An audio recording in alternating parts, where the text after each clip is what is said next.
네, 민주당의 의총에서 김은경 혁신위의 1호 쇄신안 결의 추인을 시도했지만 결국 불발이 됐습니다. 민주당은 빠른 시일 내에 재논의에 들어간다는 입장이지만 결과를 장담하기는 어려워 보이는데요. 이런 가운데 김영호 통일부 장관 후보자가 윤 정부는 핵전쟁도 불사한다는 입장이라는 대북 강경 발언으로 또다시 논란이 일고 있습니다. 오늘의 정치권 이슈들 최진영 변호사, 김수영 전 양천구청장 두 분과 함께 짚어보겠습니다. 어서 오십시오. 네, 안녕하세요. 자, 먼저 양평 고속도로 사업 이야기부터 해보려고 하는데요. 워낙 여야 대립이 격화되고 있고 지금 흘러가는 상황을 좀 보면 원희룡 장관이 이재명 대표에게 토론을 해보자라고 했는데 민주당이 대응하는 모습, 원 장관에 대한 고발 조치에 들어갔습니다. 어느 한쪽에서도 물러서지 않는 모습인데 앞으로의 출구 전략이라고 해야 할까요? 좀 어떻게 풀어나가야 한다고 보시는지 두 분의 의견 여쭤보겠습니다. 먼저 발언 드리죠. 그렇습니다. 지금 원희룡 장관 같은 경우에는 본인이 이 사안에 대해서 이른바 대장동 일타 강사가 했던 것처럼 서울 양평 고속도로에 대한 진실을 말한다라고 하면서 자켓 벗고 와이셔츠 입고 이 강의 그 백보드를 가지고 한 25분 설명했던 내용이 있지 않습니까? 그렇게 해서 사실관계를 일정 부분 밝힌 다음에 이 부분에 대해서 이재명 민주당 대표에 대해서 한번 그 토론을 하자라고 제안을 했는 것 같습니다. 예. 이 부분과 관련해 가지고는 사실관계를 밝히려고 하는 사람과 또 어떻게 보면 의혹을 밝히려고 하는 쫓고 쫓기는 관계가 된 것 같은데 지금이라도 정쟁이 문제가 아니고 사실관계를 먼저 밝히고 그것에 따라서 어떤 그 대안을 제시하는 그런 시점이 있어야 될 것 같은데요. 아시다시피 민주당 같은 경우에는 이 사안을 국회로 끌고 가서 국정조사를 하겠다 하는데 지금 다가오는 9월이면 전반적인 있잖아요. 국정감사가 됩니다. 그럼 국정감사는 뭘 하고 또 국정조사를 뭘 합니까? 그러니까 이 사안을 계속 어떤 정치적 공방보다는 사실관계를 확인하고 민생이라는 한마디로 서울시 민들의 어떤 그 이동권 그리고 또 양평에 살고 있는 분들의 어떤 그 주거복지 이런 부분을 생각을 하면은 빨리 대안을 모색하는 그런 부분이 있어야 되는 것이고 그 대안을 마련하기 위해서는 여야 간의 토론의 장을 해서 누구의 말이 맞는지 확인하는 것이 필요할 것 같습니다. 사실 국정조사를 한다는 것은 사실관계가 밝혀지기 어려운 케이스에서 사실상 어떤 국회가 나서서 국민들의 의혹을 풀어주는 건데 모든 사실관계는 국토부에 다 있습니다. 그리고 또 양평에 다 있습니다. 그렇기 때문에 양평과 국토부에 있는 사실관계를 내놓고 그 사안을 가지고 국민들에게 토론회를 연다고 하면 충분히 이 부분에 대한 어떤 사실관계를 밝힐 수 있다라는 점에서 이 부분은 사실보다는 민생이란 측면에서 해서 이 사안을 밝혀간다고 하면 짧은 시간 내에 사실관계를 밝히고 이 사업도 재개할 수 있을 거라 저는 예측을 합니다. 예, 어떻게 풀어가야겠습니까? 네, 원희룡 장관이 일을 크게 키운 것 같습니다. 원점에서 다시 추진하겠다라고 한 것을 3년 만에 뒤집어서 백지화하겠다라고 하는 바람에 일이 커졌습니다. 그리고 거기에 대해서 해명하는 국토부의 입장도 사실 모든 행정은 문서로 말을 하는 겁니다. 그럼 그 문서를 다 공개하면 됩니다. 근데 그게 아니라 그때그때 찔끔찔끔 그 국토부에서 해명하는 안이 오히려 더 의혹을 키우고 있습니다. 뭐 민간 업체에 맡겨서 조사를 했다. 2달 만에 조사한 걸 가지고 이 종점이 그렇게 변경되기가 어렵습니다. 예타가 통과되기까지도 2년 가까이 걸리는 것이고요.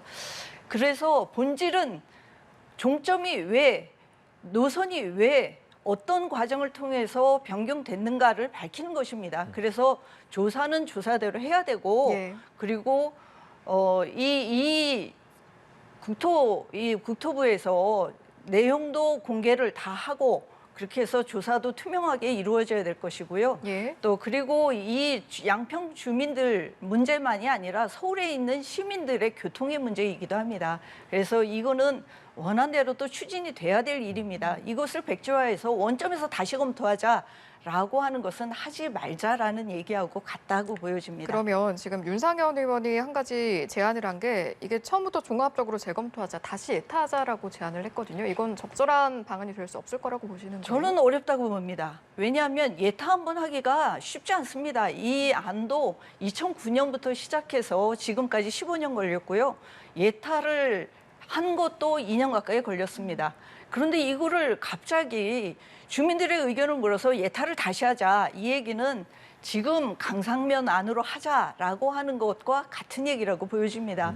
그리고 이 주민들의 의견은 이미 2020년 지금 현 군수인 전진선 군수가 의장을 했을 당시에 예탄, 다시 말하면 일안으로 있었던 양서면 그 안을 가지고 의회에서 통과를 시켰습니다. 그리고 충분히 의회에서 논의를 했다. 그 군에 있는 군 의원들은 다 주민들의 대표이기도 합니다. 이분들이 다 논의해서 통과를 시켰고 그 당사자가 지금 현재 군수로 있는 것이거든요. 그런데 이제 와서 주민들의 의견을 다시 물어보자. 그렇게 해서 예타를 다시 하자라고 하는 것은 다시 다음 정부에서 하자. 원희룡 장관이 말씀하셨어요. 그 얘기처럼 하지 말자라고 하는 얘기하고 같은 거 아닌가라는 생각이 듭니다. 아니면 이 지금 강상면 안으로 가자. 이렇게 주민 의견 들어서 다시 들어서 하자라고 하는 것처럼 보여집니다. 예. 예타 다시 하기 어려울까요? 현실적으로 저는 어렵다고 봅니다. 근데 통상 이 부분이 참 흥미롭거나 아니면 저 입장에서는 국민들 입장에서는 좀 황당하다는 생각이 보통 이런 케이스 같은 경우에는 정치인들이 예타를 면제해서 빨리 하자라고 얘기를 하는데 그렇죠. 거꾸로 예타를 다시 하자라는 얘기가 좀 저는 약간 코미디 같다라는 생각이 드는데 사실상 예타를 새로 하자는 것은 민주당 쪽에서 먼저 얘기를 했던 것이고 그 윤상현 의원 같은 경우에도 지금 백지화하느니 예타를 다시 해서 새로 살리자라는 나름대로의 어떤 출구 전략이라는 측면에서는 하나의 대안이 될 수가 있겠죠. 왜냐하면은 민주당이 얘기하는 것을 받을 수가 있으니까. 다만 그럼에도 불구하고 지금 구청장님이 말씀하신 것처럼 예타 자체에 시간이 많이 걸리고 그 자체에서도 세금이 쓰이는 겁니다. 그런데 아시다시피 왜 이 문제가 생겼냐 하면은 처음에 서울 그 양평간 고속도로를 할 때에 말씀하신 것처럼 왜 15년까지 걸렸냐 하면은 예타를 넣었더니만 계속 떨어지는 거예요. 그러니까 이제 양평 같은 경우에는 어떻게든 비용 대비 효용이 최대한 높은 한마디로 세금을 적게 해서 개발하는 길이 어디냐 했을 때에 이 서울과 양평, 그러니까 두물머리로 가는 안으로 해서 가까스로 예타를 통과를 했단 말이에요. 그래놓고 이분들은 제가 봤을 때는 원희룡 장관이 본인의 강의에서 밝힌 것처럼 1차는 그렇게 해서 통과를 시켜놓고 2차로 일부 변경하는 식의 어떤 나름대로 전략을 했고 그러면서 지난번 민주당 군수가 있을 때에 그 당시에 문재인 정부의 국토교통위에 요청을 해서 이와 같은 새로운 대안을 제시를 했는데 그 시점이 공교롭게도 지난번 윤석열 대통령이 당선되는 대선 전후가 되면서 사업과 관련해서 이 길을 변경하는 것을 제안은 문재인 정부 때 했는데 이 새로운 변경안을 받는 것은 윤석열 정부가 이제 변경된 이후에 한 3달 정도 이후에 이 변경안이 나오다 보니까 그것을 가지고 지금 민주당은 갑자기 이제 정권이 바뀌자마자 윤석열 대통령 처갓집에 특혜를 주기 위해서 얘기를 한다라고 하지만 말씀드렸듯이 그 전후 시점 상황을 보면은 그와는 전혀 관계가 없다는 것을 알 수 있고 오히려 그와 같이 변경된 것은 강상면을 비롯해서 이 양평군민들의 어떤 나름대로의 전략적 평가, 전략적인 어떤 계획에 따라서 이렇게 변경됐다라고 보는 것이 훨씬 더 뜻이 맞는 것이죠. 그렇기 때문에 지금으로서는 지금 있는 대안에 대해서 양평 군민들의 어떤 주민투표나 이런 부분을 통해서 어떤 내용이 맞는지 평가를 한 다음에 재추진하는 것은 충분히 가능하지 않을까 생각을 합니다. 알겠습니다. 어떤 출구 전략은 없을까에 대한 의견, 두 분의 의견 여쭤봤고요. 이 내용도 한번 짚어보겠습니다. 어제 열린 민주당 의총 이야기인데 1호 쇄신안의 당론 추인을 시도를 했는데 결국 어제 시점으로는 무산이 됐습니다. 그런데 사실 이제 어제 의총이 열리기 전에 그 전날에 또 혁신위원장의 워낙 강경한 발언이 있었잖아요. 그래서 좀 어떤 결과가 나올까라고 예상을 했는데 결국은 이제 무산을 됐어요. 더 논의는 해본다라고는 하는데 어제 결과 예상을 하셨습니까? 네, 의원들이 이미 이재명 당대표께서 방탄을 위한 임시국회 안 하겠다. 그리고 또 하더라도 부결시키고 이런 일은 없도록 하겠다라고 해서 사실상 불체포 특권은 포기한 거나 마찬가지 아닌가라고 생각을 합니다. 근데 이것을 서약을 하자라고 하니까 또 의원들은 국회의원들의 이건 특권이 아니라 국회의원들이 국민의 대표로서 해야 될 말도 있고 또 대신해서 투표도 해야 되고 하는 일들이 있는데 이걸 다 포기하고 무방비 상태로 특히 이런 검찰 정국 안에서 무방비 상태로 가서 되겠느냐라는 것 때문에 반대하시는 분도 있는 것 같습니다.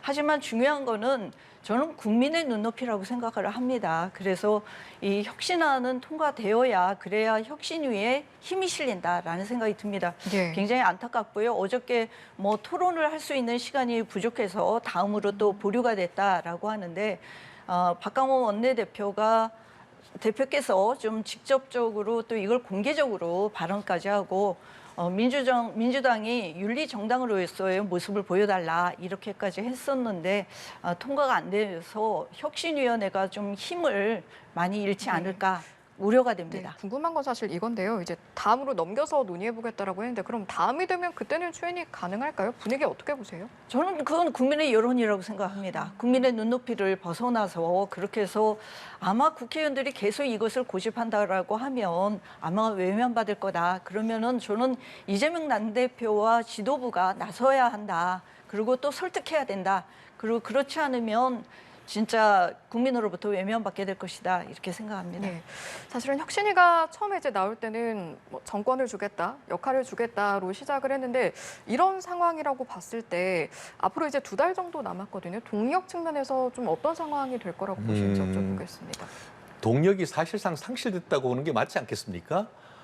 댓글을 보면 이런 게 있는 것 같습니다. 정권을 준다고 했더니 진짜 정권 주는 줄 알았냐? 뭐 이런 얘기가 있을 정도로 지금 상당히 지금 혁신위 자체가 희화화되는 것을 보면서 국민의 한 사람으로 상당히 안타깝다라고 얘기할 수가 있는 것 같은데요.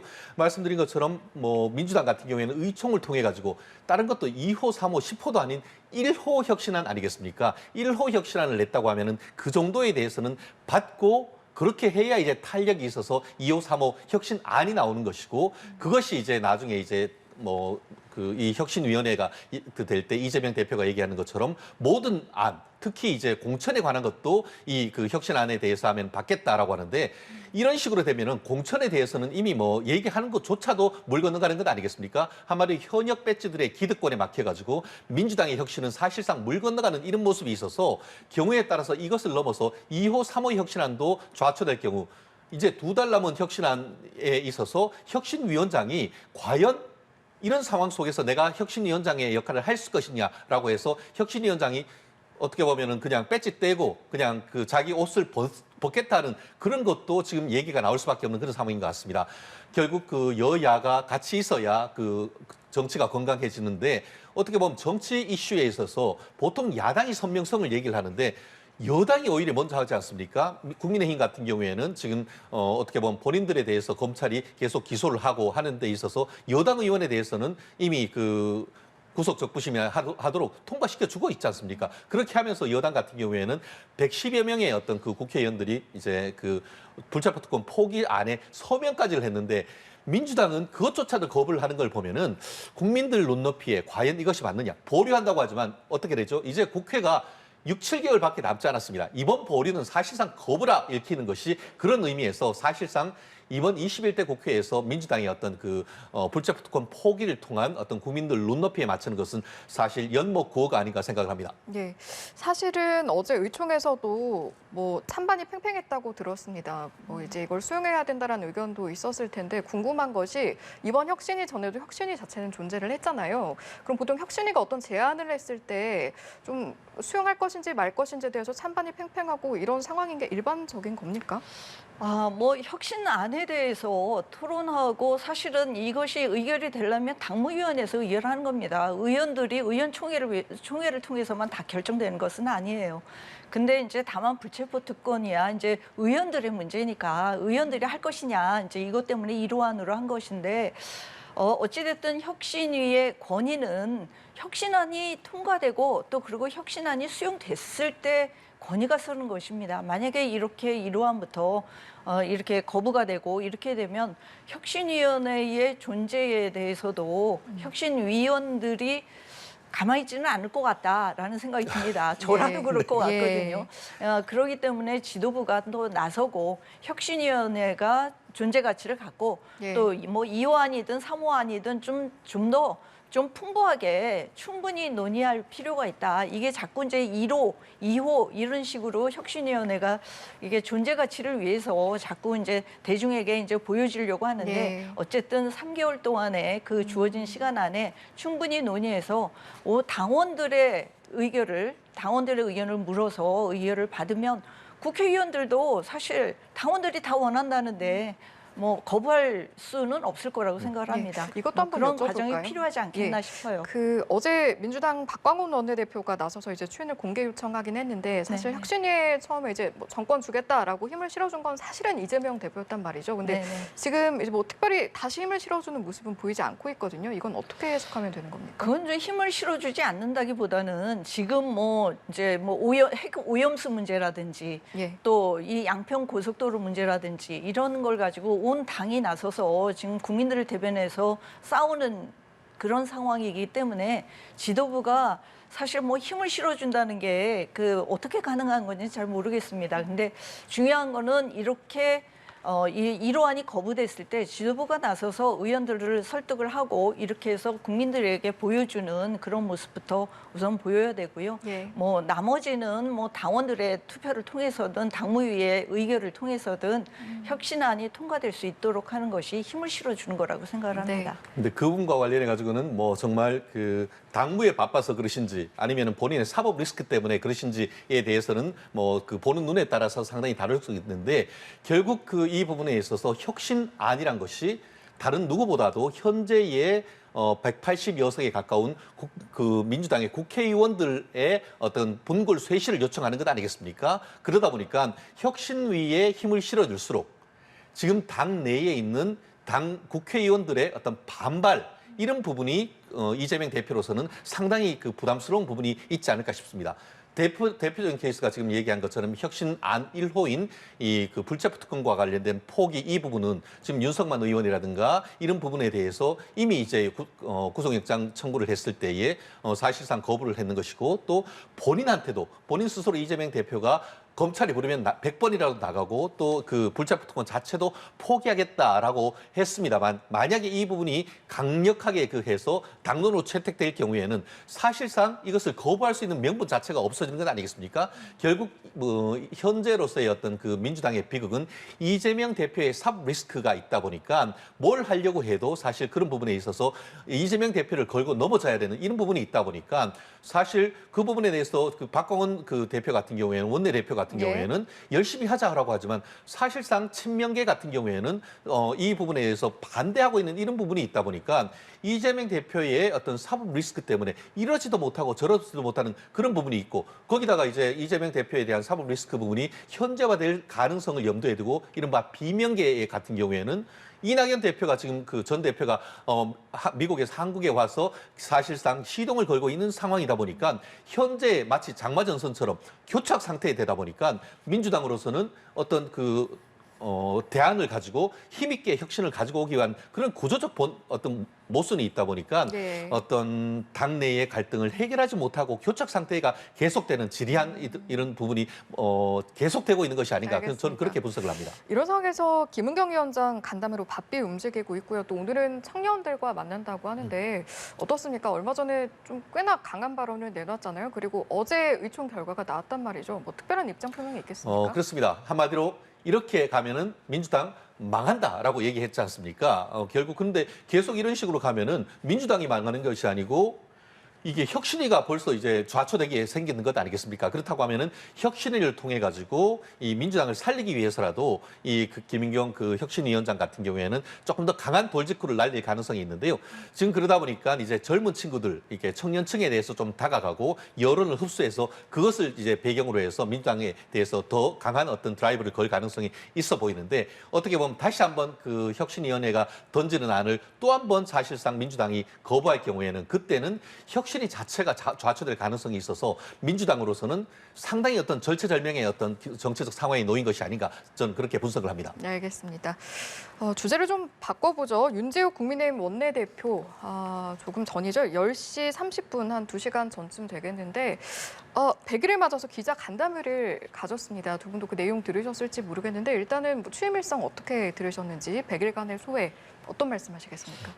저는 지극히 원론적인 답변을 했다라고 생각이 듭니다. 보다 구체적인 대안들을 제시해야 여당으로서의 무게가 실리고 또 그리고 지금 이렇게 공전되고 여야 대치 상황으로 가고 있는 것을 어떻게 해결할 것인가, 어떤 대안들을 내놓을 것인가 이런 부분에 있어서 윤재욱 원내대표의 말씀 굉장히 좀 미흡했다라는 생각이 듭니다. 너무나 당연한 얘기 아닙니까? 협치하고 뭐 같이 해서 내년 예산에서도 이 첨예한 과제를 풀어내겠다. 그러면 어떻게? 그리고 뭐 노란봉투법 뭐 이렇게 해서 계속 그 거부되는 이런 상황들에서 그러면은 여당의 대안과 정책 대안은 뭔지 이런 것들을 좀 제시하고 그래서 야당과 그럼 토론을 해서 다음번에는 어떻게 통과시키겠다라고 하는 로드맵까지 제시를 했었어야 된다라는 생각이 듭니다. 이렇게 원론적인 답변을 하는 거는 항상 그 용산의 뭔가 지시나 용산의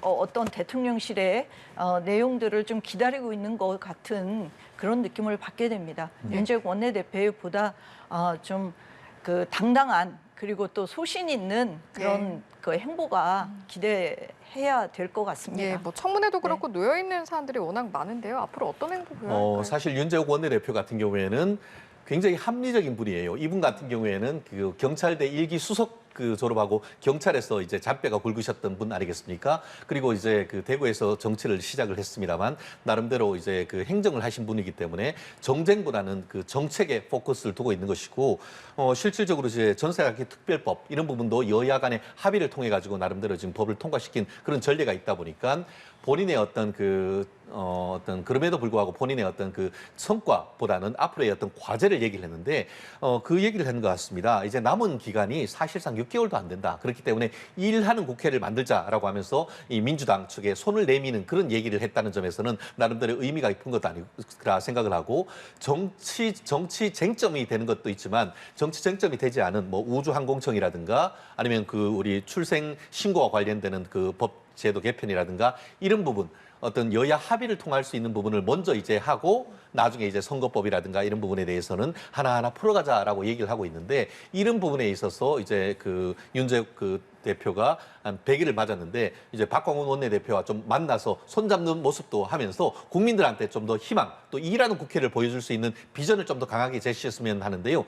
좀 더 원론적인 얘기했다는 것에 대해서는 저도 공감을 합니다만 그러기 위해서는 또 민주당 쪽에서 고장난명 아니겠습니까? 좀 그 박광훈 원내대표와 좀 더 스킨십을 강화하면서 뭔가 확실한 어떤 옥동자를 만들어낼 수 있는 그 윤재욱 대표의 노력도 좀 필요한 시점인 것 같습니다. 네, 이 내용도 한번 여쭤볼까요? 감사원의 움직임에 대한 부분입니다. 문재인 정부의 통계 개입 의혹을 감사 중인 감사원 김수현 전 청와대 정책실장을 소환을 했는데 이 통계 감사에 대한 부분이 생각보다 좀 길어지고 있다라는 생각이 듭니다. 여기에 대해서 어떤 말씀해 주실 수 있을까요? 저는 감사원의 감사가 정말 해야 될 감사는 다 미루고요. 예를 들면 이태원 사고에 대해서 감사를 요청을 했는데 올해 말이나 하겠다라고 미뤄뒀습니다. 그것도 이제 뭐 이태원 참사뿐만이 아니라 여러 가지 이제 안전에 관한 것까지 중대재해까지 포함해서 하겠다라고 미뤄두고 정작 국민이 궁금해하고 국민들이 좀 질타하고 있는 것에 대해서는 외면하고